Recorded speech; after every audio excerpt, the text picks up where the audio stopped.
ಕರ್ನಾಟಕದಲ್ಲಿ ಮೀಟರ್ ಬಡ್ಡಿ ಮಾಫಿಯಾ ತಲೆ ಎತ್ತುವ ಮುಖಾಂತರ ಕರ್ನಾಟಕದಲ್ಲಿ ಇದುವರೆಗೂ ಸುಮಾರು 14 ಜನ ಆತ್ಮಹತ್ಯೆಯನ್ನು ಮಾಡಿಕೊಂಡಿದ್ದಾರೆ. ಇಡೀ ರಾಜ್ಯದಲ್ಲಿ ಎಲ್ಲ ಜಿಲ್ಲೆಗಳಲ್ಲೂ ಕೂಡ ಮೀಟರ್ ಬಡ್ಡಿ ದಂಧೆ, ಅದರ ಗೂಂಡಾಗಳಿಗೆ ಕೆಲಸ ಇರಲಿಲ್ಲ. ಈ ಸರ್ಕಾರ ಬಂದ ಮೇಲೆ ಗೂಂಡಾಗಳಿಗೂ ಒಳ್ಳೆ ಕೆಲಸ ಸಿಕ್ಕಿದೆ. ಈ ಮೀಟರ್ ಬಡ್ಡಿ ದಂಧೆಯಲ್ಲಿ ವಸೂಲಿ ಮಾಡುವಂಥ, ದೌರ್ಜನ್ಯ ಮಾಡಿ ವಸೂಲಿ ಮಾಡುವಂಥ ಕೆಲಸಕ್ಕೆ ರೌಡಿಗಳನ್ನು ಬಳಕೆ ಮಾಡ್ತಾ ಇರುವಂಥದ್ದು ಜನ ಆಪಾದನೆಯನ್ನು ಮಾಡ್ತಾ ಇದ್ದಾರೆ. ಇದೆ ಮೈಕ್ರೋ ಫೈನಾನ್ಸ್.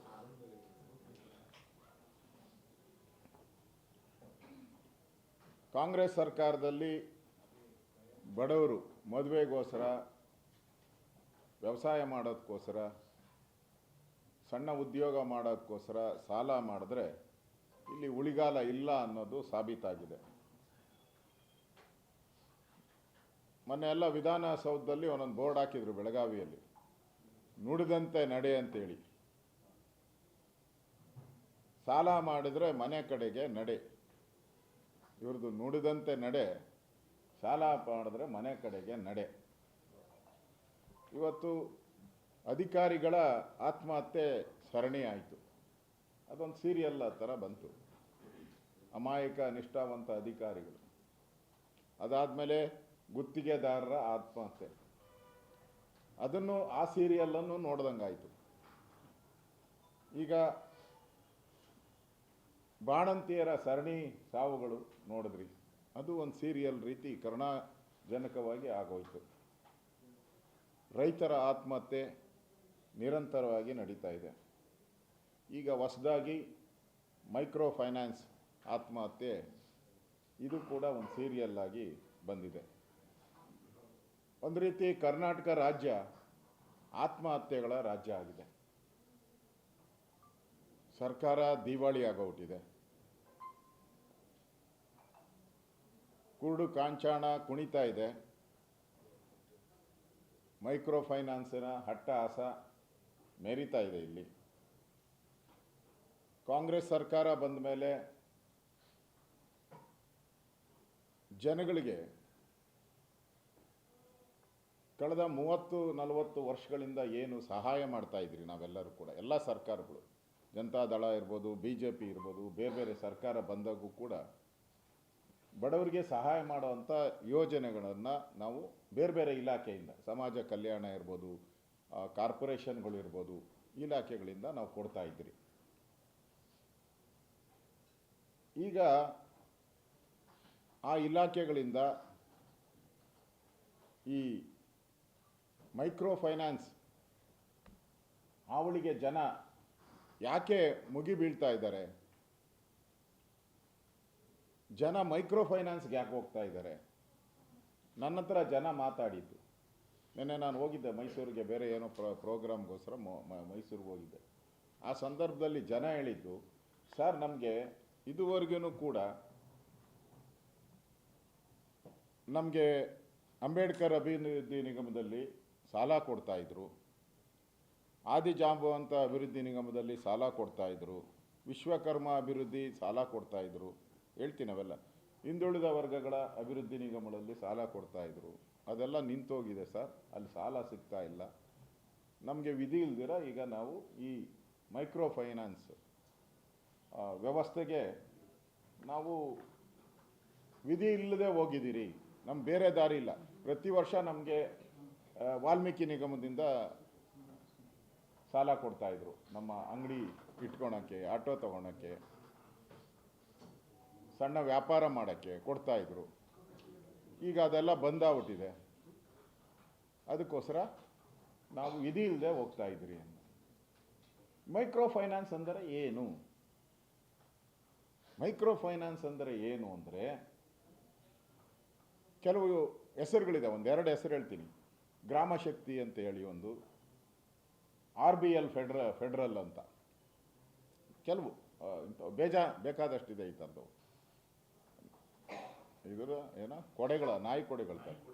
ಹಾಂ, ಆ ಥರ ಯಾವಾಗ ಈ ಸರ್ಕಾರ ಕಳೆದ 2 ವರ್ಷದಿಂದ ಲೋನ್ಗಳನ್ನು ಕೊಡಲಿಲ್ಲ, ತಮಿಳ್ನಾಡಿಂದ ಕೇರಳದಿಂದ ಭಾಳಷ್ಟು ಕಂಪನಿಗಳು ಈ ನಾಯಿ ಕೊಡೆಗಳ ರೀತಿ ಎಲ್ಲ ಜಿಲ್ಲೆಯಲ್ಲೂ ದೊಡ್ಡ ಮಾಫಿಯಾ ಥರ ಬಂದ್ಬಿಟ್ಟಿದೆ.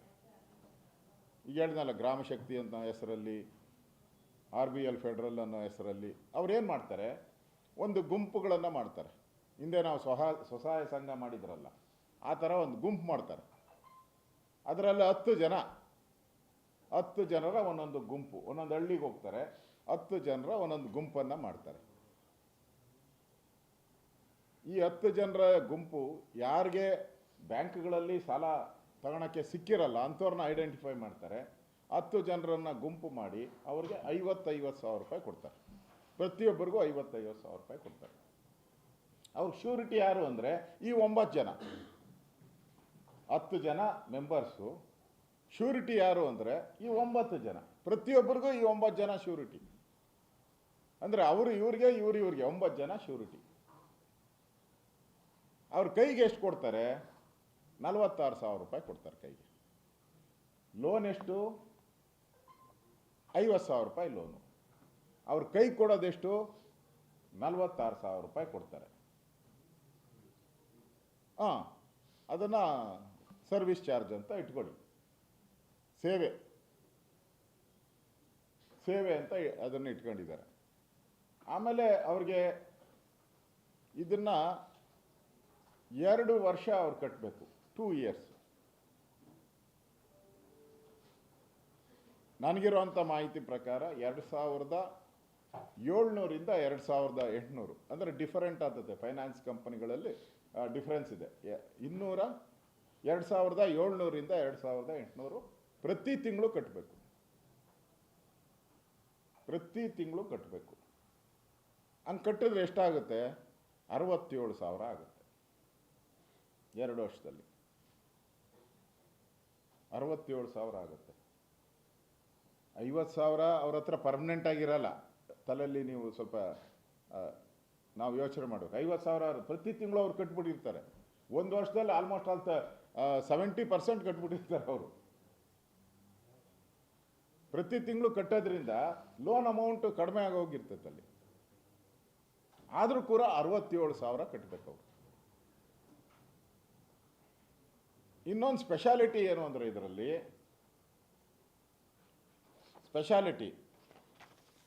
ನೀವು ಯಾರಾದರೂ ಒಬ್ಬರು ಕಟ್ಟಿಲ್ಲ ಅಂದರೆ, 10 ಜನದಲ್ಲಿ ಒಬ್ಬರು ಕಟ್ಟಿಲ್ಲ ಅಂದರೆ, ಈ 9 ಜನ ಆ ಕಟ್ಟಿದ್ದೊಂದು ಶೇರನ್ನು ಇವ್ರು ಕಟ್ಟಬೇಕು. ಈ 9 ಜನ ಕಟ್ಟಿದ್ದಾರೆ ಅಂತ ಇಟ್ಕೊಳ್ಳಿ, 8 ಜನ ಕಟ್ಬಿಟ್ರು, ಇನ್ನಿಬ್ಬರು ಕಟ್ಟಿಲ್ಲ ಆ ತಿಂಗಳು. ಈ 8 ಜನ ಇವ್ರದ್ದು ಶೇರ್ನೂ ಅವ್ರು ಕಟ್ಟಬೇಕು.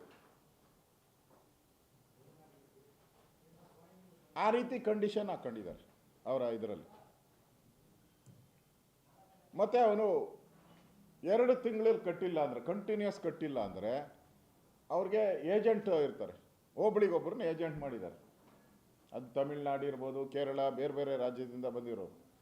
ಅವ್ರೇನು ಮಾಡ್ತಾರೆ, ಯಾರು ಕಟ್ಟಿಲ್ಲ ಉಳಿದಂಥ 9 ಜನನ ಕರ್ಕೊಂಡು ಅವ್ರ ಮನೆ ಹತ್ರ ಹೋಗ್ತಾರೆ. ಅವ್ರದ್ದೇ ಗ್ರೂಪಲ್ಲಿ ಇರ್ತಾರಲ್ಲ, ಆ 9 ಜನ ಅವ್ರ ಮನೆ ಮುಂದೆ ಹೋಗಿ ಗಲಾಟೆ ಮಾಡ್ತಾರೆ. ಅದಾದ ಮೇಲೆ ಅದಕ್ಕೂ ಬಗ್ಗಿಲ್ಲ ಅಂದರೆ, ಇದನ್ನು 3 ತಿಂಗಳಾದ ಮೇಲೆ ಅದನ್ನು ರೌಡಿಗಳಿಗೆ ಹ್ಯಾಂಡ್ ಓವರ್ ಮಾಡಿಬಿಡ್ತಾರೆ. ಅವ್ರು ಯಾವಾಗ ಇವ್ರ ಮನೆ ಹತ್ರ ಹೋಗ್ತಾರೋ ಆವಾಗ ಊರು ಖಾಲಿ ಮಾಡ್ಕೊಂಡು ಹೋಗ್ತಾರೆ.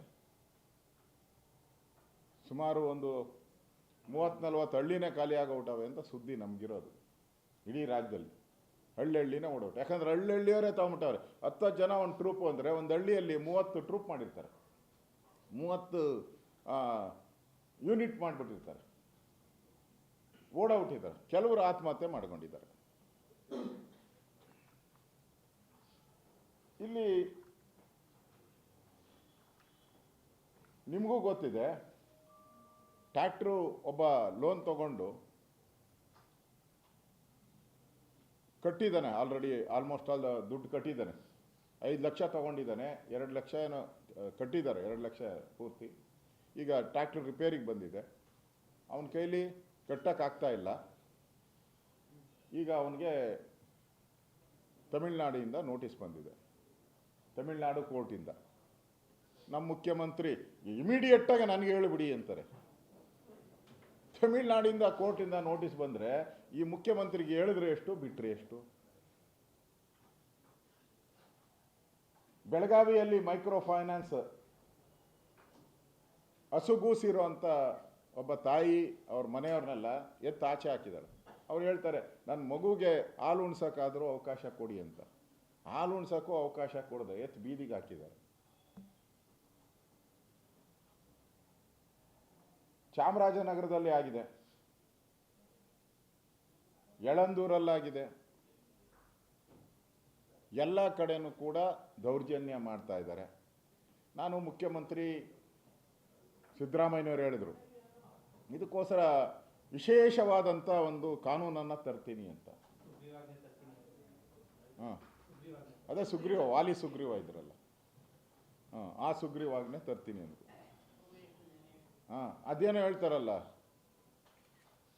ಅದೆಲ್ಲ ಕೋಟೆ ಎಲ್ಲ ಏನೋ ಲೂಟಿ ಆದಮೇಲೆ ಇಷ್ಟು ಜನ ಸತ್ತೋದ್ರಲ್ಲ, 13-14 ಜನ ಸತ್ತೋದ್ರಲ್ಲ, ಅದಾದಮೇಲೆ ಲೂಟಿ ಆದಮೇಲೆ ನೀವು ಸುಗ್ರೀವಾಜ್ಞೆ. ನಾನು ಹೇಳ್ತೀನಿ, ಇರೋ ಕಾನೂನೇ ಐತಲ್ಲ, ಇರೋ ಕಾನೂನಲ್ಲೇ ನೀವು ಅವ್ರನ್ನೆಲ್ಲ ಬಂಧಿಸ್ಬೋದಾಯಿತು. ಅಕ್ರಮ, ಬಡವ್ರ ಮೇಲೆ ಒತ್ತಡ, ಬಡವ್ರನ್ನ ಮೇಲೆ ಹಲ್ಲೆ, ಮನೆಯಿಂದ ಹೊರಗಾಕಿರೋವಂಥದ್ದು. ನಿಮ್ಮ ಮನೆಯಿಂದ ಹೊರಗಡೆ ಹಾಕಬೇಕಾದ್ರೆ ಕಾನೂನು ಪ್ರಕಾರ ಏನು ಹೇಳುತ್ತೆ? ನೋಟಿಸ್ ಕೊಡಬೇಕು. ಅವ್ರಿಗೆ 15 ದಿನನೋ 1 ತಿಂಗಳೋ ನೋಟಿಸ್ ಕೊಡಬೇಕು.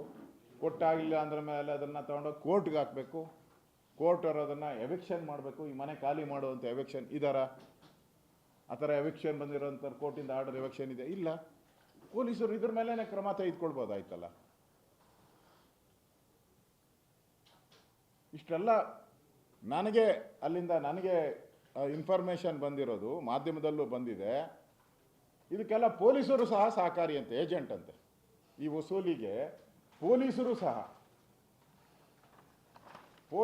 ಸಹ ಇದರಲ್ಲಿ ಶಾಮೀಲಾಗಿದ್ದಾರೆ ಅಂತೇಳಿ, ಅಂದರೆ ವಸೂಲಿ ಮಾಡೋದ್ರಲ್ಲಿ ಪೊಲೀಸರು ಕೂಡ ಅವರು ಸಹಕಾರ ಕೊಡ್ತಾ ಇದ್ದಾರೆ ಈ ಮೈಕ್ರೋ ಫೈನಾನ್ಸ್ಗೆ ಅಂತೇಳಿ ಆಪಾದನೆಯನ್ನು ಜನ ಮಾಡ್ತಾ ಇದ್ದಾರೆ. ಈಗ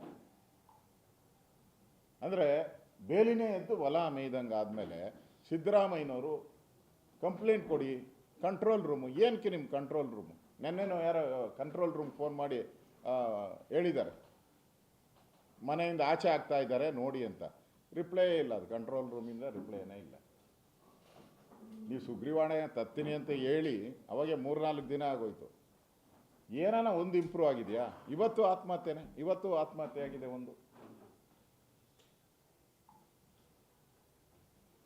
ಒಂದು ರೀತಿ.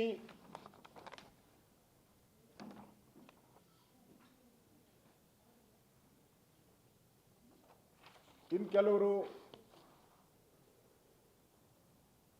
ಕೇಂದ್ರ, ಇವತ್ತು ಒಬ್ಬ ಮಂತ್ರಿ ಹೇಳಿದ್ದಾರೆ, ನುಡಿಮುತ್ತುಗಳು ಒಬ್ಬ ಮಂತ್ರಿ, ಇದು ಕೇಂದ್ರ ಸರ್ಕಾರ ಕ್ರಮ ತೆಗೆದುಕೊಳ್ಬೇಕಾಯ್ತಂತ. ಇದು ಯಾರ ವೈಫಲ್ಯ ಅಂದರೆ, ಆ ಮಂತ್ರಿ ಎಷ್ಟು ನುಡಿಮುತ್ತು ಹೇಳಿದ್ದಾರೆ ಅಂದರೆ ಕೇಂದ್ರ ಸರ್ಕಾರದ ವೈಫಲ್ಯ ಅಂತೆ. ನಿಜಕ್ಕೂ ನಿಮಗೆಲ್ಲ ಅವಾರ್ಡ್ಗಳನ್ನು ಕೊಡಬೇಕು. ಯಾವ ಅವಾರ್ಡ್ ಅಂತ ಹುಡುಕಿ ಕೊಡಬೇಕು ನಿಮಗೆ. ಬಡ್ಜೆಟ್ಟಲ್ಲಿ ಈ ಸರಿ ಬಡ್ಜೆಟ್ ಮಾಡೋಕ್ಕೆ ಹಣ ಇಲ್ಲ. ಸಾಲ ಮಾಡಬೇಕು. 1,05,000 ಕೋಟಿ ಏನೋ ಎಸ್ಟಿಮೇಟ್ ಆಗಿದೆ ಈಗ ಆಲ್ರೆಡಿ.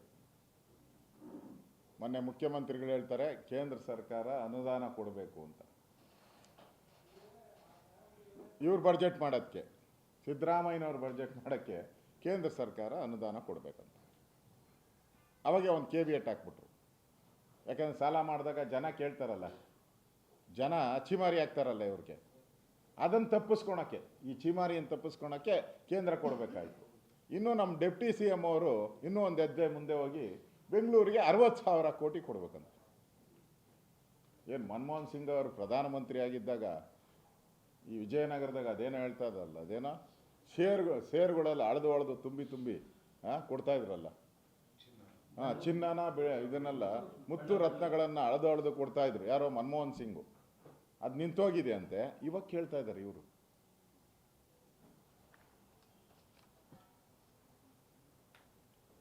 ಆಮೇಲೆ ನೀರಾವರಿಗೆ ಹಣ ಇಲ್ಲ. ಈ ಸರ್ಕಾರ ಬಂದ ಮೇಲೆ 2 ವರ್ಷದಲ್ಲಿ ನೀರಾವರಿಗೆ ಸೊನ್ನೆ ದೊಡ್ಡ ಸೊನ್ನೆ ಕೊಟ್ಟಿದ್ದಾರೆ. ಹಣ ಇಲ್ಲ ಅಂದರೆ ಕೇಂದ್ರ ಸರ್ಕಾರ ಹಣ ಕೊಡಬೇಕಂತೆ. ನಮ್ಮ ಆರೋಗ್ಯ ಮಂತ್ರಿಗಳು ಬಾಣಂತಿಯರ ಸಾವಿಗೆ ಅದಕ್ಕೂ ಕೇಂದ್ರ ಸರ್ಕಾರ ಅಂತಂದರು. ಅದ್ಯಾವುದೋ ಡ್ರಗ್ ಕೇಂದ್ರ ಸರ್ಕಾರ ಸರ್ಟಿಫೈ ಮಾಡಿಬಿಟ್ಟು, ಇಲ್ಲ ಅಂದ್ರೆ ಇದು ಆಗ್ತಾನೆ ಇರಲಿಲ್ಲ ಅಂತೇಳಿ. ಅಂದರೆ ಪ್ರತಿಯೊಂದಕ್ಕೂ ಕೇಂದ್ರ ಸರ್ಕಾರ ಅಂದರೆ ನೀವ್ಯಾಕಿರೋದಿಲ್ಲಿ? ನಿಮ್ಮನ್ನು ಜನ ಆಯ್ಕೆ ಮಾಡಿರೋದು ಯಾಕೆ? ಏನು ಕತ್ತೆ ಕಾಯ್ತಾ ಇದ್ದೀರಾ ನೀವೆಲ್ಲ? ನಿಮ್ಮನ್ನು ಆಯ್ಕೆ ಮಾಡಿರೋದೇನಕ್ಕೆ? ನಿಮ್ಗೆ ಆ ಥರ ಆಪಾದನೆ ಕೇಂದ್ರ ಸರ್ಕಾರದ ಮೇಲೆ ಆಪಾದನೆ ಮಾಡಂಗಿದ್ರೆ ಬಿಡುಗಡೆ ಮಾಡಿ. ಮನಮೋಹನ್ ಸಿಂಗ್ ಸರ್ಕಾರದಲ್ಲಿ 10 ವರ್ಷ ಇದ್ರಲ್ಲ ನಿಮ್ಮ ಕೇಂದ್ರ ಸರ್ಕಾರ, ಸೋನಿಯಾ ಗಾಂಧಿ ಅವ್ರ ಸರ್ಕಾರ ಎಷ್ಟು ಕೊಟ್ಟಿದ್ದಾರೆ ಕರ್ನಾಟಕಕ್ಕೆ? ಯಾವ್ಯಾವ ಇಲಾಖೆಗೆ ಎಷ್ಟೆಷ್ಟು ಹಣ ಬಿಡುಗಡೆ ಮಾಡಿ. ಕಳೆದ 10 ವರ್ಷದಲ್ಲಿ ಮೋದಿಯವರು ಎಷ್ಟು ಬಿಡುಗಡೆ ಮಾಡಿ. ನಾನು ಸವಾಲಾಗ್ತಾ ಇದ್ದೀನಿ ನಿಮಗೆ. ಅದನ್ನು ಹೇಳೋದೇ ಇಲ್ಲ. ಮೋದಿ ಬಿಡುಗಡೆ ಮಾಡಿಲ್ಲ. ನೀವಿದ್ದಾಗ ನಮ್ಮ ಸರ್ಕಾರ ಇತ್ತಲ್ಲ, ಯಡಿಯೂರಪ್ಪನ ಸರ್ಕಾರ ಇತ್ತು, ಮನಮೋಹನ್ ಸಿಂಗ್ ಅವರು ಪ್ರಧಾನಮಂತ್ರಿಗಳಾಗಿದ್ದರು. ಅವಾಗ ಎಷ್ಟು ಬಿಡುಗಡೆ ಮಾಡಿದ್ದೀರಾ ನೀವು? ಲೆಕ್ಕ ಕೊಡಿ. ನಾನು ಕೇಳ್ತಾ ಇದ್ದೀನಿ, ಲೆಕ್ಕ ಕೊಡಿ. ಕಾಂಗ್ರೆಸ್ ಅವರೇ ಲೆಕ್ಕ ಕೊಡಿ.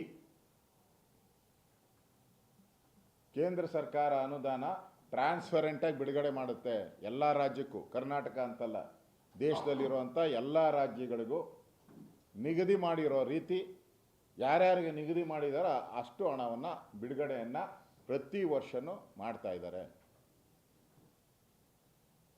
ಅದು ಅದರದೇ ಆದಂಥ ಮಾನದಂಡಗಳನ್ನು ಏನು ಫಿಕ್ಸ್ ಮಾಡಿದ್ದಾರೆ ಅದರ ಪ್ರಕಾರ ಅವರು ರಿಲೀಸ್ ಮಾಡ್ತಾ ಇದ್ದಾರೆ. ಇಷ್ಟಕ್ಕೆಲ್ಲ ಇವತ್ತು ಮೈಕ್ರೋ ಫೈನಾನ್ಸಲ್ಲಿ ಏನು ಈ ಸಾವಾಗಿದೆ ಮತ್ತು ಊರುಗಳನ್ನು ಬಿಟ್ಟಿದ್ದಾರೆ, ಅದಕ್ಕೆ ನೇರ ಕಾರಣ ಈ ಕಾಂಗ್ರೆಸ್ ಅವರೇ, ಈ ಕಾಂಗ್ರೆಸ್ ಸರ್ಕಾರ. ಯಾಕೆ ಅಂತ ಹೇಳಿದ್ರೆ ನೋಡಿ, BR ಅಂಬೇಡ್ಕರ್ ಅಭಿವೃದ್ಧಿ ನಿಗಮ ನಾವು 60 ಕೋಟಿ ಕೊಟ್ಟಿದ್ರಿ. ನಾನು ಹೇಳ್ತೀನಿ ಯಾಕೆ ಅಂತ. ನಾವು ಈ ಅಂಬೇಡ್ಕರ್ ಅಭಿವೃದ್ಧಿ ಸಾಲ ಕೊಡೋಕ್ಕೆ, ವ್ಯಾಪಾರ ಮಾಡೋಕ್ಕೆ, ಇದನ್ನು ಸಾಲ ಕೊಡ್ತಾ ಇದ್ರಿ. ನೀವು ಅದರಲ್ಲಿ 20 ಕೋಟಿ ಕಡಿಮೆ ಮಾಡಿದ್ದೀರ.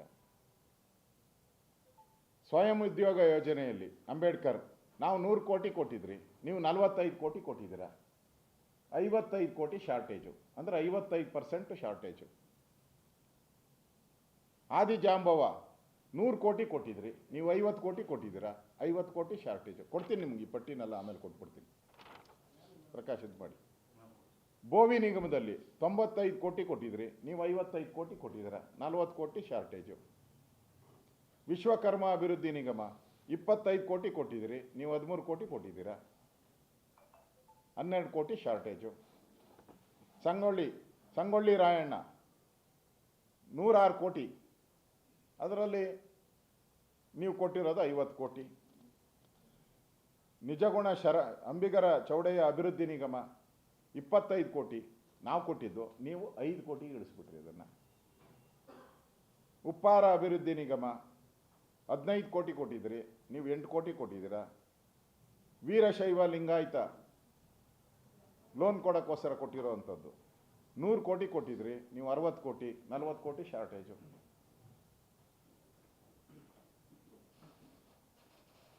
ಅದೇ ರೀತಿ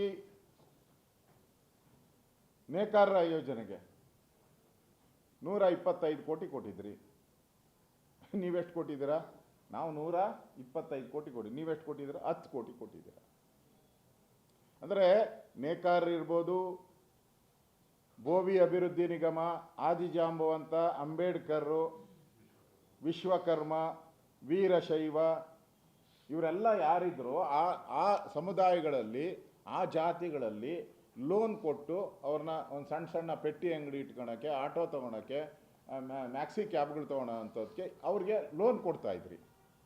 ಯಾವಾಗ ಈಗ ಲೋನ್ ಕಳೆದ 2 ವರ್ಷದಿಂದ ಹೋಯ್ತು, ನಿಮಗೂ ಗೊತ್ತಿದೆ ಯಾವುದು 187 ಕೋಟಿ ವಾಲ್ಮೀಕಿ ನಿಗಮದ್ದು ಫ್ರೀಸ್ ಆಗೋಯ್ತು. ಅದು 187 ಕೋಟಿ ಯಾರಿಗೂ ಹೋಗ್ಬೇಕಾಯಿತು? ವಾಲ್ಮೀಕಿ ಜನಾಂಗದ ಲೋನ್ ಹೋಗ್ಬೇಕಾಯಿತು. ಅದೆಲ್ಲ ಬಡವರಿಗೆ,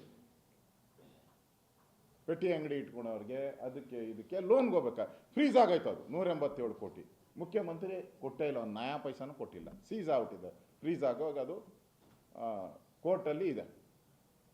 ಈಗ ಆ 187 ಕೋಟಿ ಶಾರ್ಟೇಜು ಈಗ ಮೈಕ್ರೋ ಫೈನಾನ್ಸ್ಗೆ ಹೋದ್ರೆ ಎಲ್ಲರೂ ಟೋಟಲ್ ಅವಾಗ ಏನಾಯಿತು, ಟೋಟಲ್ ಹೇಳ್ತೀನಿ, 1699 ಕೋಟಿ ಕೊಡಬೇಕಾಗಿತ್ತು. 1699 ಕೋಟಿ ಅಂದರೆ 1700 ಕೋಟಿ ಅಂತ ಇಟ್ಕೊಳ್ಳಿ. ಅವ್ರು ಎಷ್ಟು ಒದಗಿಸಿದ್ದಾರೆ? 643 ಕೋಟಿ ಕೊಟ್ಟಿದ್ದಾರೆ. ಶಾರ್ಟೇಜ್ ಎಷ್ಟು? 1055.49, 1055 ಕೋಟಿ ಶಾರ್ಟೇಜು. ಈ 1055 ಅವ್ರು ಪ್ರತಿ ಲೋನ್ ತೊಗೊತಾ ಇದ್ರಲ್ಲ, ಇದು ಮೈಕ್ರೋ ಫೈನಾನ್ಸ್ ಕೊಟ್ಟೈತಿದ್ದ. ಇಷ್ಟು ನಿಗಮಗಳಲ್ಲಿ ನಾವು ಏನು ಸಾಲ ಕೊಡ್ತಾ ಇದ್ರಿ, ಆ 1055 ಶಾರ್ಟೇಜ್ ಬಂತಲ್ಲ, ಅವರೀಗ ಈ ಮೈಕ್ರೋ ಫೈನಾನ್ಸಿನ ದಾಳಿ ಆಯ್ತು. ಈಗ ಅವರೆಲ್ಲ ಈ ಗ್ಯಾಪನ್ನು ನೋಡಿಕೊಂಡು ಈ ಉಸಿಲಿಗೆ ಅವರು ಬಂದ್ಬಿಟ್ಟಿದ್ದಾರೆ. ಅವರು ಲೋನ್ ಕೊಡ್ತಾ ಇದ್ದಾರೆ. ಅವರು ಜನಕ್ಕೇನು, ಯಾವುದಾದ್ರೂ ಆಗಲಿ ಲೋನ್ ಸಿಕ್ಕಿದ್ರೆ ನಮ್ಮ ಕಷ್ಟನ ತೀರಿಸ್ಕೊಬೋದು ಅಂತ ಜನರ ಭಾವನೆ. ನೀವು ಕರೆಕ್ಟಾಗಿ ಲೋನ್ಗಳು ಕೊಟ್ಟಿದ್ರೆ, ನೀವು ನಿಗಮಗಳಿಗೆ ಕರೆಕ್ಟಾಗಿ ಹಣ ಬಿಡುಗಡೆ ಮಾಡಿದರೆ ಈ ಮೈಕ್ರೋ ಫೈನಾನ್ಸ್ ಎಲ್ಲಿಂದ ಬರ್ತಾಯಿತ್ತು? ಇಷ್ಟು ದಿನ ಇಲ್ಲದೆ ಇದ್ದಿದ್ದು ಮೈಕ್ರೋ ಫೈನಾನ್ಸು ಆತ್ಮಹತ್ಯೆಗಳು ಇವಾಗೇ ಹೆಂಗೆ ಬಂದ್ಬಿಟ್ಟು, ಸಡನ್ನಾಗಿ ಹೆಂಗೆ ಬಂದ್ಬಿಟ್ಟು? ಇಷ್ಟು ವರ್ಷ ಯಾಕಿರಲಿಲ್ಲ? ಬೇರೆ ಸರ್ಕಾರಗಳಿತ್ತಲ್ಲ ಅವಾಗ ಈ ಮೈಕ್ರೋ ಫೈನಾನ್ಸ್ ಆತ್ಮಹತ್ಯೆ ಸರಣಿ ಸಾವುಗಳು ಬಂದಿತ್ತಾ? ಈಗಲೇ ಯಾಕೆ ಬಂದಿದೆ? ಯಾಕೆ ಬಂದಿದೆ ಅಂದರೆ ಸರ್ಕಾರ ಪಾಪರಾಗಿ ದಿವಾಳಿಯಾಗಿ ಯಾರಿಗೆ ಲೋನ್ ಕೊಡಬೇಕಾಯಿತು ಸರ್ಕಾರದಿಂದ 1055 ಕೋಟಿ ಲೋನ್ ಹೋಗಬೇಕಾಯಿತು. ಅದು ತಪ್ಪೋಗಿದೆ ಪ್ರತಿ ವರ್ಷ. ಅದಕ್ಕೋಸ್ಕರ ಆ 1055 ಕೋಟಿನ ಈ ಮೈಕ್ರೋ ಫೈನಾನ್ಸ್ ದಂಧೆಕೋರರು ಕಬಳಿಕೆ ಮಾಡ್ಕೊಂಡು ಅಲ್ಲಿ ಅವರ ಕೆಲಸವನ್ನು ಮಾಡ್ತಾಯಿದ್ದಾರೆ. ಇದು ನಿಮ್ಮ ಫೇಲೂರು. ನೀವು ಮಾಡಿರೋಂಥ ಪಾಪಕ್ಕೋಸ್ಕರ ಇವತ್ತು ಈ ಆತ್ಮಹತ್ಯೆಗಳು ಆಗ್ತಾ ಇದೆ. ಇದೊಂದೇ ಅಂತಲ್ಲ, ಇನ್ನೂ ಭಾಳಷ್ಟು ಇದೆ ನೋಡಿ. ಕೃಷಿ ಇಲಾಖೆ ಅದು ಕೂಡ ಜೀವನಾಡಿ ನಮ್ಮ ಕರ್ನಾಟಕದ್ದು. ಯಾಕಂದರೆ ಕೃಷಿ ಅಂತ ಹೇಳಿದ್ರೆ ಕೃಷಿ ಕಾರ್ಮಿಕರಿಗೆ, ರೈತರಿಗೆ ಇದೆಲ್ಲ ಹಣ ಹೋಗ್ತೈತೆ. ಇದು ಕೃಷಿ ಇಲಾಖೆಯಿಂದ ಹಣ ಹೋಗಬೇಕು. 2022-23ರಲ್ಲಿ ನಮ್ಮ ಸರ್ಕಾರ ಇತ್ತು. ನಾವು ಅದನ್ನು ಆಯವ್ಯಯದಲ್ಲಿ 7,288 ಕೋಟಿ ಕೊಟ್ಟಿದ್ರಿ. ನಾವು 7,288 ಕೋಟಿ ಕೊಟ್ಟಿದ್ರಿ. ಈ ಕಾಂಗ್ರೆಸ್ ಸರ್ಕಾರ, ಕಳ್ಳರ ಸರ್ಕಾರ ಬಂದ ಮೇಲೆ ಅದನ್ನು 5,035 ಕೋಟಿಗೆ ಇಳಿಸಿದ್ರು. ಶಾರ್ಟೇಜ್ ಎಷ್ಟು ಅಂದರೆ 2,253 ಕೋಟಿ ಕಡಿಮೆ ಮಾಡಿದ್ರಿ. ಯಾವುದಕ್ಕೆ? ರೈತರ ಜೀವನಾಡಿ. ನಾವು ರೈತರ ಪರವಾದಂಥ ಸರ್ಕಾರ. ಏನು ಟೇಬಲ್ ಗುದ್ದುತ್ತಾರೆ ಸಿದ್ದರಾಮಯ್ಯನವರು, ಗುದ್ದಿ ಹೇಳ್ತಾರೆ ರೈತರ ಪರವಾಗಿ. ಎಷ್ಟು ಕಟ್ ಮಾಡಿದ್ರಿ?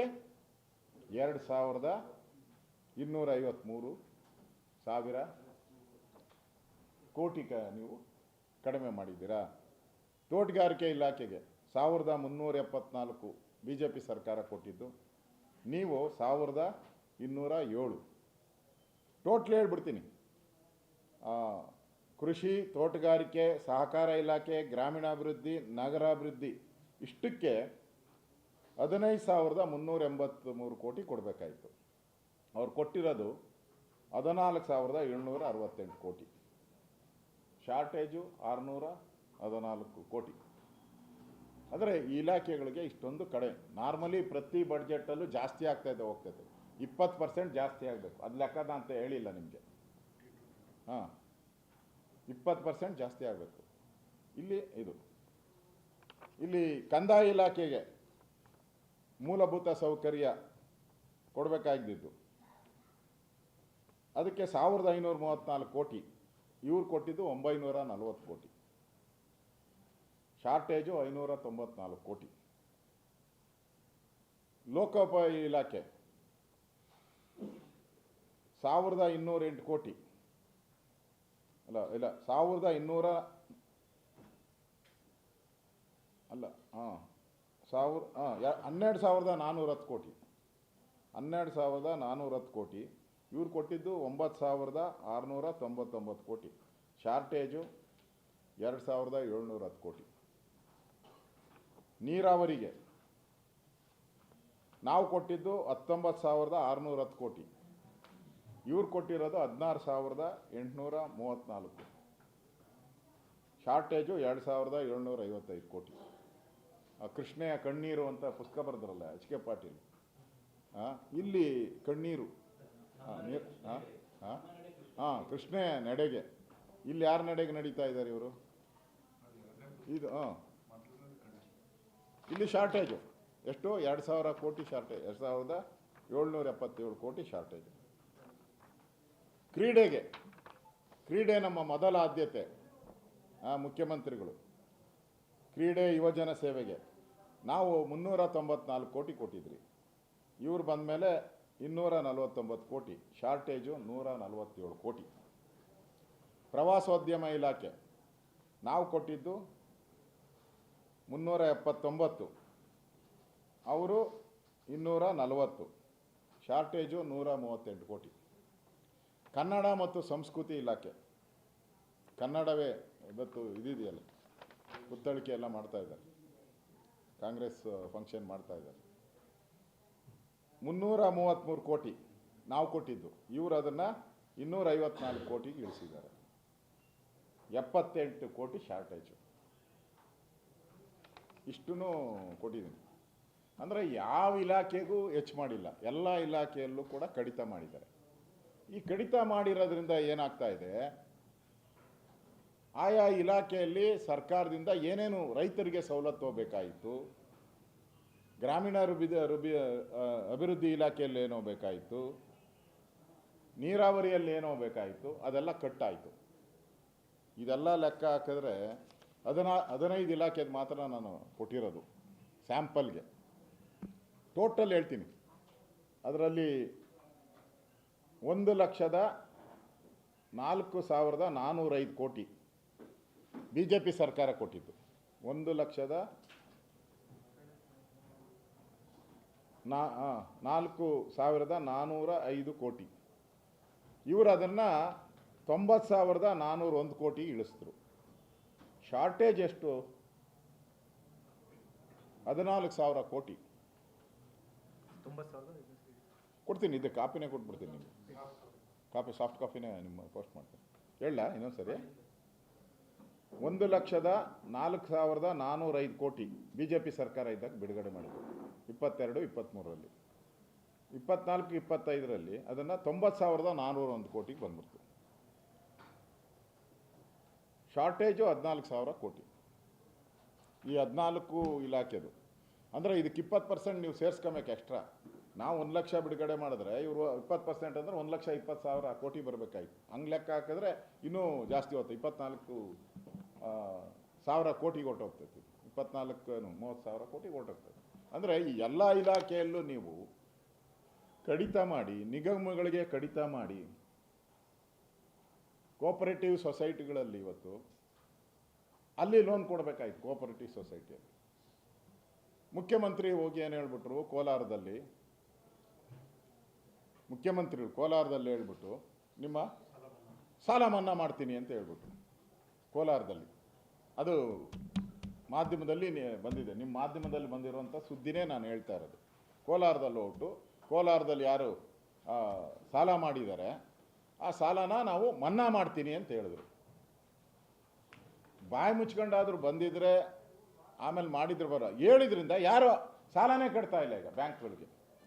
ಕೋಆಪರೇಟಿವ್ ಬ್ಯಾಂಕು ಕೋಲಾರದಲ್ಲಿ ನಂಬರ್ 1 ಇತ್ತು, ಅದು ವಸೂಲಿಯಲ್ಲಿ ಮತ್ತು ಲೋನ್ ಕೊಡೋದ್ರಲ್ಲಿ ನಂಬರ್ 1 ಇತ್ತು. ಈಗ ಲಾಸ್ಟಿಗೆ ಬಂದ್ಬಿಟ್ಟಿದೆ, ಯಾರು ಸಾಲನೇ ಕಟ್ತಾ ಇಲ್ಲ. ನೀವು ಮಾಡಿದ ಪಾಪಕ್ಕೋಸ್ಕರ ಆ ಬ್ಯಾಂಕುಗಳು ಮುಚ್ಚೋಯ್ತು. ಈಗ ಎಲ್ಲಿದೆ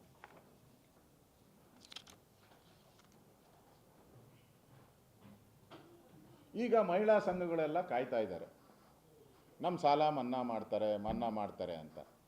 ಅದಕ್ಕೆ ಯಾರೂ ಕಟ್ತಾನೆ ಇಲ್ಲ. ಯಾಕಂದರೆ ಮುಖ್ಯಮಂತ್ರಿ ಹೇಳಿರೋದ್ರಿಂದ ಅದಕ್ಕೊಂದು ಗೌರವ, ಸ್ಯಾಂಟಿಟಿ ಅಂತ ನಾವು ಪರಂಪರೆ ಅದು. ಈಗ ಅವ್ರು ಯಾರು ಮಹಿಳಾ ಸಂಘದವರು ಯಾರೂ ದುಡ್ಡು ಕಟ್ತಾ ಇಲ್ಲ, ಬ್ಯಾಂಕ್ಗಳಲ್ಲಿ ಹಣ ಇಲ್ಲ, ಲೋನ್ ಕೊಡೋಕ್ಕೆ ದುಡ್ಡಿಲ್ಲ. ಇವರೇನೋ ಮಾತಾಡಿದ್ರೆ ಹೋಯ್ತು, ಮುತ್ತು ಬಿದ್ದರೆ ಹೋಯ್ತು ಅನ್ನಂಗೆ ಮುತ್ತು ಬಿದ್ದು ಹೊರಟೋಯ್ತು. ಈಗ ಇವರು ಮನ್ನಾನೂ ಮಾಡಲಿಲ್ಲ. ಇವತ್ತು DCC ಬ್ಯಾಂಕ್ಗಳೆಲ್ಲನೂ ಕೂಡ ಲೋನ್ ಕೊಡದಾರ ಅಂತ ಪರಿಸ್ಥಿತಿಗೆ ಇವತ್ತು ನಿರ್ಮಾಣ ಆಗಿರೋದನ್ನು ನೋಡ್ತಾ ಇದ್ದೀವಿ.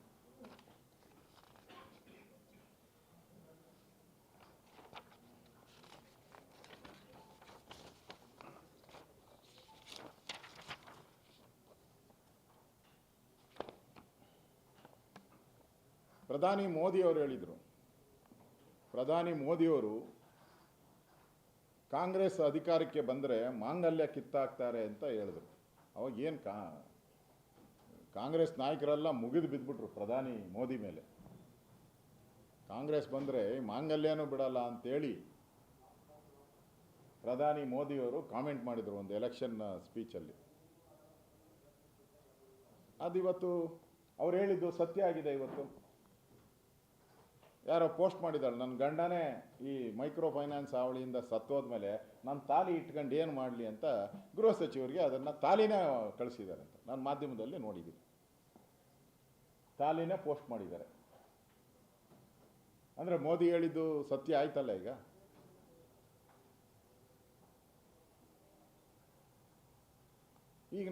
ಅವರು ಕೇಳ್ತಾರೆ, ಗ್ಯಾರಂಟಿ 2,000 ಕೊಟ್ಟೆ, 2,000 ಕೊಟ್ಟೆ, 2,000 ಕೊಟ್ಟೆ. ಏನು ಹೇಳಿದ್ದೆ ಅದನ್ನು. ಇನ್ನು ಮಂತ್ರಿ ಯಾರ ಮುಂದೆ ಹೋಗಿ 2,000 ತಗೊಂಡು ನಾನು ಬೋರ್ವೆಲ್ ಹಾಕ್ಕೊಂಡೆ, 2,000 ತಗೊಂಡು ನಾನು ಫ್ರಿಜ್ ತಗೊಂಡೆ, 2,000 ತಗೊಂಡು ನಾನು ಫ್ಯಾನ್ ತಗೊಂಡೆ, 2,000 ತಗೊಂಡು ನಾನು ಹೋಳಿಗೆ ಊಟ ಹಾಕಿದೆ, 2,000 ತಗೊಂಡು ನಾನು ಟೂರ್ ಹೋದೆ. ಏನಾಯ್ತಪ್ಪ ನೀನು 2,000? ಈಗ 2,000 ನೀವು ಕರೆಕ್ಟಾಗಿ ಹೋಗಿದ್ರೆ ಇವ್ರು ಯಾಕೆ ಮೈಕ್ರೋ ಫೈನಾನ್ಸ್ಗೆ ಹೋಗ್ಬೇಕಾಯ್ತು? ಈಗ ಇವತ್ತು ಸ್ವಾಮೀಜಿಯವರು ಯಾರು ಹೇಳಿದ್ದಾರೆ, ಯಾರು ದಾವಣಗೆರೆಯಲ್ಲಿ ಸ್ವಾಮೀಜಿಯವರು, ನಾನಲ್ಲ ಹೇಳಿರೋದು, ಸ್ವಾಮೀಜಿಯವರು ಪತ್ರಿಕೆ ಇದರಲ್ಲಿ ಮಾಧ್ಯಮದಲ್ಲಿ ಬಂದಿದ್ದೇವೆ. ಸ್ವಾಮೀಜಿಯವರು ಹೇಳಿದ್ದಾರೆ, ದೊಡ್ಡ ಸ್ವಾಮೀಜಿಯವರು ಹೇಳಿದ್ದಾರೆ, ಈ 2,000 ಕೊಟ್ಟು ಎಲ್ಲ ವೈ ಸ್ಟೋರ್ಗಳಿಗೆ ಹೋಯ್ತು ಅಂತ ಹೇಳಿದ್ದಾರೆ. ಅವ್ರು ಹೇಳಿರೋದು ಇವತ್ತು ಮಾಧ್ಯಮದಲ್ಲಿ ನಾನು ಓದಿದ್ದೀನಿ. ಅಂದರೆ ನಿಮ್ಮ 2,000 ಕೊಟ್ಟು ಜನ ಯಾಕೆ ಈ ಮೈಕ್ರೋ ಫೈನಾನ್ಸ್ ಹಾವಳಿಯಲ್ಲಿ ಸಿಕ್ಕಿ ಆತ್ಮಹತ್ಯೆಗಳಿಗೆ ದಾರಿ ಇಡ್ತಾ ಇದ್ದಾರೆ, ಊರೂರು ಖಾಲಿ ಮಾಡ್ಕೊಂಡು ಹೋಗ್ತಾ ಇದ್ದಾರೆ. ಹಿಂದೆಯಿಂದನ ಹಿಂಗಾಗಿತ್ತಾ? ಈ 2,000 ಕೊಡ್ತಾ ಇದ್ದೀರಲ್ಲ, ಹಿಂದಿನ ಸರ್ಕಾರ ಯಾವಾಗ 2,000 ಕೊಟ್ಟಿರಲಿಲ್ಲ. ಹಂಗೇನಾನ ಹಿಂಗೆ ಮೈಕ್ರೋ ಫೈನಾನ್ಸ್ ಹಾವಳಿಯಿಂದ ಊರು ಬಿಟ್ಟು ಓದ್ತಾ ಇದ್ರು, ಓಡೋಗಿದ್ರೆ ಯಾರಾದರೂ? ಯಾರು ಹೋಗಿಲ್ಲ. ಆತ್ಮಹತ್ಯೆ ಮಾಡ್ಕೊಂಡಿದ್ದಾರೆ ಮೈಕ್ರೋ ಫೈನಾನ್ಸಲ್ಲಿ? ಯಾರೂ ಇಲ್ಲ. ಇವಾಗ ಯಾಕೆ ಆಗ್ತಾ ಇದೆ ಅಂದರೆ ನಿಮ್ಮ ಸರ್ಕಾರ ದಿವಾಳಿ ಆಗ್ಬಿಟ್ಟಿದೆ. ನಿಮ್ಮ ಸರ್ಕಾರ ಇವತ್ತು ಈ ಮೈಕ್ರೋ ಫೈನಾನ್ಸ್ ಬ್ಯಾಂಕ್ಗಳ ಹಿಡಿತದಲ್ಲಿ ಸಿಕ್ಕಾಕೊಂಬಿಟ್ಟಿದ್ದೀರ. ಅವ್ರ ಲಾಬಿಗೆ ಮಣಿದೋಗ್ಬಿಟ್ಟಿದ್ದೀರ ನೀವು ಇವತ್ತು. ಪೂರ್ತಿ ಅವ್ರ ಮಾಫಿಯಾದಲ್ಲಿದ್ದೀರಾ ನೀವು. ಮೈಕ್ರೋ ಫೈನಾನ್ಸ್ ಬ್ಯಾಂಕ್ಗಳು, ಪ್ರೈವೇಟ್ ಬ್ಯಾಂಕ್ಗಳು ಏನಿದೆ ಅವ್ರ ಮಾಫಿಯಾದಲ್ಲಿ ಸಿಕ್ಕಾಕ್ಕೊಂಡಿದ್ದೀರಾ ನೀವು. ಈಗಾಗಲೇ ಹಿಂದೆ ನಾವು ವಾಟರ್ ಟ್ಯಾಂಕ್ ಮಾಫಿಯಾದಲ್ಲಿ ನೀವೇ ಬರೆದಿದ್ದೀರಿ ಎಲ್ಲರೂ. ಟ್ಯಾಂಕಲ್ಲಿ ಮಾಫಿಯಾದಲ್ಲಿ ಇದ್ದೀರಿ ನಾವು. 60% ಕಮಿಷನ್ ಮಾಫಿಯಾ, ಈಗ ಭ್ರೂಣ ಹತ್ಯೆ ಮಾಫಿಯಾ, ಮೆಡಿಕಲ್ ಮಾಫಿಯಾ, ಈಗ ಮೈಕ್ರೋ ಫೈನಾನ್ಸ್ ಮಾಫಿಯಾ. ಇಷ್ಟು ಮಾಫಿಯಾಗಳಲ್ಲಿ ಈ ಸರ್ಕಾರ ಸಿಕ್ಕಾಕ್ಕೊಂಡು ಮಿಲಮಿಲ ಅಂತ ಒದ್ದಾಡ್ತಾ ಇದೆ. ಈ ಸರ್ಕಾರ ದಿವಾಳಿ ಆಗಿರೋದಕ್ಕೆ ಇದಕ್ಕಿಂತ ದೊಡ್ಡ ಉದಾಹರಣೆ ಯಾವುದೂ ಇಲ್ಲ. ನಿಮ್ಮ ಈ ಗ್ಯಾರಂಟಿ ಏನು 2,000 ಇದರ ಪ್ರತಿಫಲವನ್ನು ನೀವು ನೋಡ್ತಾ ಇದ್ದೀರಾ, ಏನಾಗ್ತಾ ಇದೆ ರಾಜ್ಯದಲ್ಲಿ ಅಂತೇಳಿ. ಅಂದರೆ ರಾಜ್ಯದಲ್ಲಿ ಇವತ್ತು ದಿವಾಳಿ ಆಗಿರುವಂಥ ಸರ್ಕಾರ ಮುಂದಿನ ಬಡ್ಜೆಟ್ ಏನಿದೆ ಅದರಲ್ಲಿ ತೆರಿಗೆಗಳ ಹೊರೆಯನ್ನು ಹಾಕುವಂಥ ಬಡ್ಜೆಟನ್ನು ಮಂಡಿಸೋ ಅಂಥದ್ದಕ್ಕೆ ಮತ್ತು ಕೇಂದ್ರ ಸರ್ಕಾರವನ್ನು ಆ ಬಡ್ಜೆಟಲ್ಲಿ ಪೂರ್ತಿ ಕೇಂದ್ರ ಸರ್ಕಾರವನ್ನು ಟೀಕೆ ಮಾಡೋಕ್ಕೆ ಅಷ್ಟೇ. ಮುಂದಿನ ಬಡ್ಜೆಟ್ಟು ನಾನು ಇವತ್ತು ಹೇಳಿರ್ತೀನಿ, ಬರೆದು ಮಾಡ್ಕೊಳ್ಳಿ. ಮುಂದಿನ ಕರ್ನಾಟಕದ ಬಡ್ಜೆಟ್ಟು ಪೂರ್ತಿ ಪುಸ್ತಕ ಕೇಂದ್ರ ಸರ್ಕಾರವನ್ನು, ಮೋದಿಯವ್ರನ್ನ ಬೈಯೋ ಅಂಥದ್ದು ಬಿಟ್ಟರೆ ಅದರಲ್ಲಿ ಏನೂ ಇರಲ್ಲ. ಅದರಲ್ಲಿ ಏನೂ ಇರಲ್ಲ.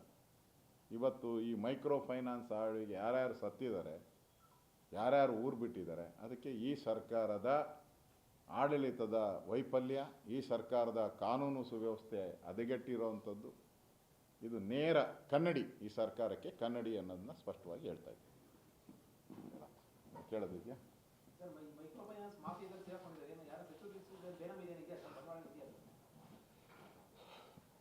ಈ ಸರ್ಕಾರನೇ ಫೇಲ್ಯೂರ್ ಆಗಿರೋದ್ರಿಂದ ನಾನು ಇಂಡಿವಿಜುವಲ್ ಮಂತ್ರಿಗಳ ಹೇಳಿಕೆಗೆ ನಾನು ಹೋಗಲ್ಲ. ಎಂಟೈರ್ ಸರ್ಕಾರ ಸರಿಯಾಗಿ ನಡೀತಾ ಇಲ್ಲ. ದಿವಾಳಿ ಆಗಿರೋದು ಅಲ್ಲಿನ MLAಗಳು, ಕಾಂಗ್ರೆಸ್ MLAಗಳೇ ಹೇಳ್ತಾ ಇದ್ದಾರೆ ಈ ಸರ್ಕಾರ ದಿವಾಳಿಯಾಗಿದೆ, ಅಭಿವೃದ್ಧಿಗೆ 2 ವರ್ಷ ಆಯಿತು, ಒಂದೇ ಒಂದು ಅಭಿವೃದ್ಧಿ ಕಲ್ಲೂ ಹಾಕಿಲ್ಲ ಅನ್ನೋದು ಹೇಳ್ತಾ ಇದ್ದಾರೆ. ಇದಕ್ಕಿಂತ ಇನ್ನು ಉದಾಹರಣೆ ಏನು ಬೇಕಾಗಿದೆ? ಓಕೆ,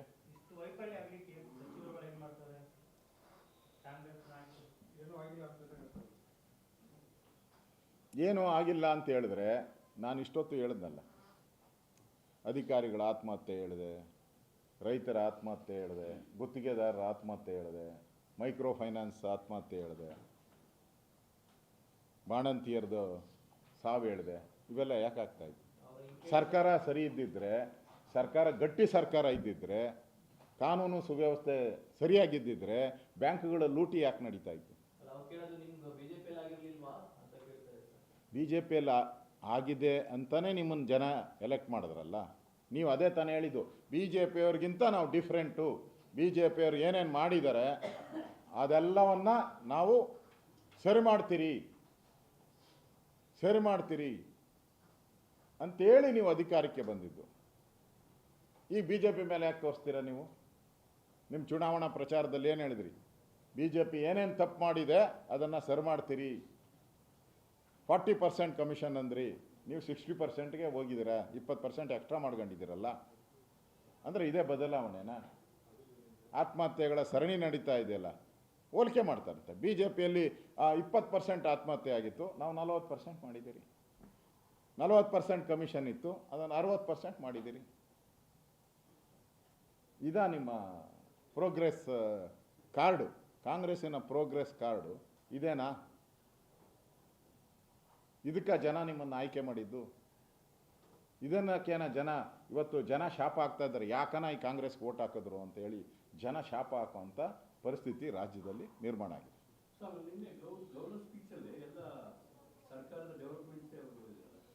ಗವರ್ನರ್ ಕಾನೂನು ಪ್ರಕಾರ ಸರ್ಕಾರ ಏನು ಬರೆದಿದೆ ಅದನ್ನು ಓದಬೇಕಾಗಿರೋದು, ಅದು ಓದಿದ್ದಾರೆ ಅಷ್ಟೇ.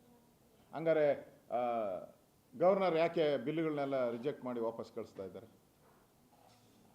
ಮತ್ತು ಗವರ್ನರ್ಗಿದ್ದಂಥ ಯೂನಿವರ್ಸಿಟಿ ಚಾನ್ಸಲರ್ನ ನೇಮಕ ಮಾಡಿರುವಂಥ ಇದೆಲ್ಲ ಯಾಕೆ ಕಿತ್ಕೊತಾ ಇದ್ದಾರೆ ಇವರು?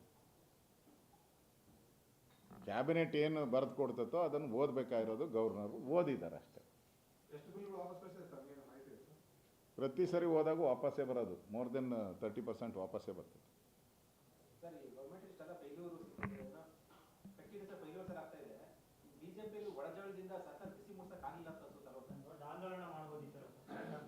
ಈಗಾಗಲೇ ಯಾವುದೇ ಸಣ್ಣ ವಿಚಾರನೂ ನಾವು ಬಿಟ್ಟಿಲ್ಲ. ಎಲ್ಲ ವಿಚಾರಗಳನ್ನು ತಾರ್ಕಿಕ ಅಂತ್ಯಕ್ಕೆ ತಗೊಂಡು ಹೋಗಿದ್ದೀರಿ. ಅದು ಮೂಢ ಹಗರಣ ಇರ್ಬೋದು, ವಾಲ್ಮೀಕಿ ಇರ್ಬೋದು, ಬಾಣಂತಿಯರ ಸಾವಿರ್ಬೋದು, ಅಧಿಕಾರಿಗಳ ಆತ್ಮಹತ್ಯೆ ಇರ್ಬೋದು, ಎಲ್ಲವನ್ನ ತಾರ್ಕಿಕ ಅಂತ್ಯಕ್ಕೆ ತೊಗೊಂಡೋಗಿದ್ದೀರಿ. ಆದರೆ ನಮ್ಮ ಪಾರ್ಟಿಯಲ್ಲೂ ಸಮಸ್ಯೆ ಇಲ್ಲ ಅಂತ ಹೇಳಲ್ಲ. ಸಮಸ್ಯೆಯನ್ನು ಕೇಂದ್ರದ ನಾಯಕರು ಈಗಾಗಲೇ ಗಮನ ಕೊಟ್ಟಿದ್ದಾರೆ, ನಾನು ಕೂಡ ಮಾತಾಡಿದ್ದೀನಿ. ಈ ಒಂದು 10-15 ದಿನದಲ್ಲಿ ಎಲ್ಲವನ್ನ ಸರಿ ಮಾಡ್ತಾರೆ.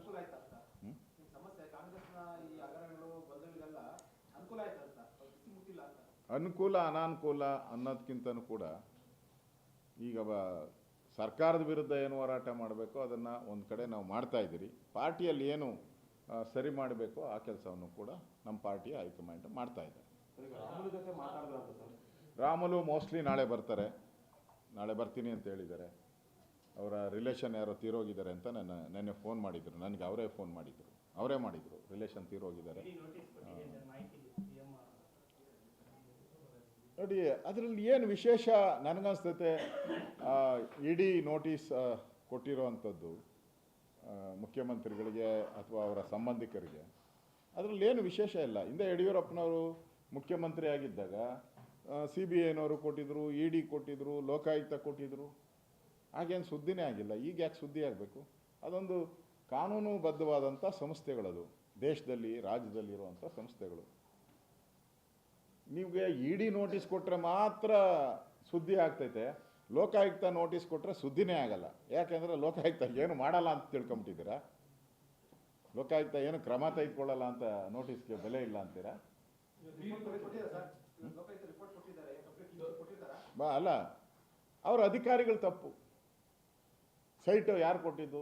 14 ಸೈಟು ಅಧಿಕಾರಿಗಳು. 1400 ಸೈಟು ಅವ್ರ ಬೆಂಬಲಿಗರು ಯಾರು ಕೊಟ್ಟಿದ್ದು? ಅಧಿಕಾರಿಗಳು. ಲ್ಯಾಂಡ್ ಕನ್ವರ್ಷನ್ ಮಾಡಿಕೊಟ್ಟಿದ್ದು ಯಾರು? ಅಧಿಕಾರಿಗಳು.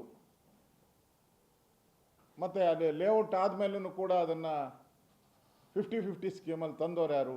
ಅಧಿಕಾರಿಗಳು. ಕೊನೆಗೆ ಅಧಿಕಾರಿಗಳು, ರಿಪೋರ್ಟಲ್ಲಿ ಅಧಿಕಾರಿಗಳು ಅಷ್ಟೇ. ಇವ್ರು ಯಾರ ಹೆಸರು ಇರಲ್ಲ. ಈಗ ವಾಲ್ಮೀಕಿ ನಿಗಮದ್ದೇನಾಯ್ತಪ್ಪ, ಮಂತ್ರಿದು ದುಡ್ಡು ಸಿಕ್ಕಿರೋದನ್ನ ED ಅವರು ಪ್ರೆಸ್ ನೋಟಲ್ಲಿ ಹಾಕಿದ್ರು. ಎಲ್ಲೆಲ್ಲಿ ಹೋಗಿದೆ, ಯಾವ ವೈನ್ ಸ್ಟೋರ್ಗೆ ಹೋಗಿದೆ, ಯಾವ ಬಾರ್, ಎಲ್ಲನೂ ಹಾಕಿದ್ರು. ಎಲ್ಲ ಹಾಕಿದ್ರು. ಅದಾದಮೇಲೂ ಕೂಡ SIT ಏನು ಕೊಡ್ತು ರಿಪೋರ್ಟು? ನಾಗೇಂದ್ರ ಕ್ಲೀನ್ ಚಿಟ್ ಕೊಟ್ಟರು. ಅವ್ರಿಗೂ ಪ್ರಮೋಷನ್ ಬೇಕಲ್ಲ. ನಮ್ಮ ಕರ್ನಾಟಕದ ಪೊಲೀಸರಿಗೂ ಪ್ರಮೋಷನ್ ಬೇಕು, ಟ್ರಾನ್ಸ್ಫರ್ ಬೇಕು. ಪಾಪ ಅವರು ಅಮಾಯಕರು, ಅವ್ರ ಮೇಲೆ ಯಾಕೆ? ಅದಕ್ಕೆ ಅವ್ರು ಏನು ಬೇಕೋ ಕೊಡ್ತಾರೆ ಅಷ್ಟೇ. ಅದನ್ನೇ ನಾವು CBI ತನಿಖೆ ಆಗಬೇಕು ಅನ್ನೋದು ನಮ್ಮದು ಮೊದಲಿಂದನೂ ಬೇಡಿಕೆ ಇದೆ.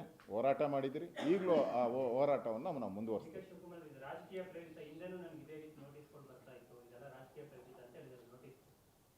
ಹೂನಪ್ಪ, ಯಾವಾಗೂ ಸತ್ಯ ಹರಿಶ್ಚಂದ್ರೆ ಒಳ್ಳೆ ಮಾತಾಡೋವಂಥದ್ದು.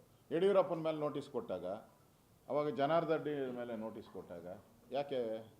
ಅವಾಗೇನು ರಾಜಕೀಯ ಪ್ರೇರಿತ? ಅವಾಗ ರಾಜಕೀಯ ಪ್ರೇರಿತ ಅಲ್ಲ. ಯಡಿಯೂರಪ್ಪನವ್ರ ಮೇಲೆ ಕೊಟ್ಟರೆ, ಜನಾರ್ದನ್ ರೆಡ್ಡಿ ಮೇಲೆ ಕೊಟ್ಟರೆ, ಶ್ರೀರಾಮುಲು ಮೇಲೆ ಕೊಟ್ಟರೆ, ನಾಗೇಂದ್ರನ ಮೇಲೆ ಕೊಟ್ಟರೆ ಅದು ರಾಜಕೀಯ ಪ್ರೇರಿತ ಅಲ್ಲ. ಇವ್ರ ಮೇಲೆ ಕೊಟ್ಟರೆ ರಾಜಕೀಯ ಪ್ರೇರಿತ. ಹೊಸದೊಂದು ಬರೆದ್ಬಿಡಿ ಕಾನೂನು ಕಾಂಗ್ರೆಸ್ ಅವ್ರ ಮೇಲೆ ಕೊಟ್ಟರೆ ಮಾತ್ರ ಅದು ರಾಜಕೀಯ ಪ್ರೇರಿತ, BJP ಅವ್ರ ಮೇಲೆ ಕೊಟ್ಟರೆ ಅದು ಲೀಗಲ್ ಅಂತ ಬರೆದ್ಬಿಡಿ. ಒಂದು ಪುಸ್ತಕನೇ ಬರೆದ್ಬಿಡಿ, ಯಾವುದನ್ನ ಒಂದು. ಅದನ್ನು ಒಪ್ಕೊತೀರಿ ನಾವು ಕೂಡ. ಅವಾಗಿದ್ದಿದ್ದು ಅದೇ CBI, ಅದೇ ಕಾನೂನೇ. ಅವಾಗಿದ್ದಿದ್ದು ಅದೇ EDನೇ, ಅದೇ ಕಾನೂನೇ. ಇವಾಗಿರೋದು ಅದೇ ರೂಲ್ಸ್ ಪ್ರಕಾರ ಕೊಟ್ಟಿದ್ದಾರೆ. ರಾಜಕೀಯ ಏನು ಬರ್ತದೆ? ಗ್ಯಾರಂಟಿ ನ್ಯೂಸ್, ಸುದ್ದಿ ಖಚಿತ, ನ್ಯಾಯ ನಿಶ್ಚಿತ.